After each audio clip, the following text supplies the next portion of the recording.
गावाकडचं वातावरण म्हणजे तर एकच नंबर वातावरण, आणि त्यात सकाळचं म्हणजे तर विचारायचंच नाही.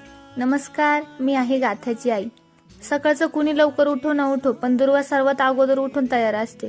त्यात मग पहिला प्रश्न, काय करते, कशी करते, का करते, आणि इथूनच तिची सकाळची सुरुवात होते. सर्वात अगोदर तर कालवणासाठी कांदे भाजायला टाकले. त्याच सोबत चुलीवर भाकरी करायच्या असतात, त्यामुळे कांदे भाजेपर्यंत भाकरींसाठी आहार पण पडतो.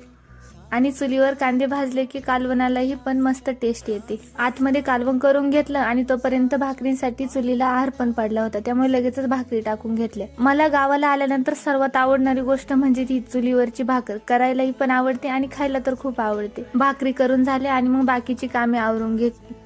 मग चाललो फेरफटका मारायला. फिरायचं म्हणल्यावर गाथाची तर मज्जाच मज्जा. त्यात दुर्वाला तिचा हात पकडायचा होता, पण ती काय पकडून देत नव्हती. नंतर जेव्हा ती थोड्या वेळ तिच्यासोबत फिरली आणि खेळली, मग हात पकडून द्यायला लागली. आणि मग झाला त्यांचा शाळेत जायचा टाइम. त्यांना शाळेत सोडवायला आज ताई जाणार होत्या. गावाला आल्यावर जेव्हा जेव्हा गाथाला शाळेत घेऊन जायचं असं, तेव्हा दुर्वाला लई मजा वाटते. शाळेतून आल्यासाठी दुपारी त्यांच्यासाठी मसाले भात बनवला होता आणि त्याचसोबत मुलांचं बाहेर क्रिकेट चालू होता. भात खाऊन झाला आणि मग लगेच गोठ्याकडे गेली हंबा पाहायला.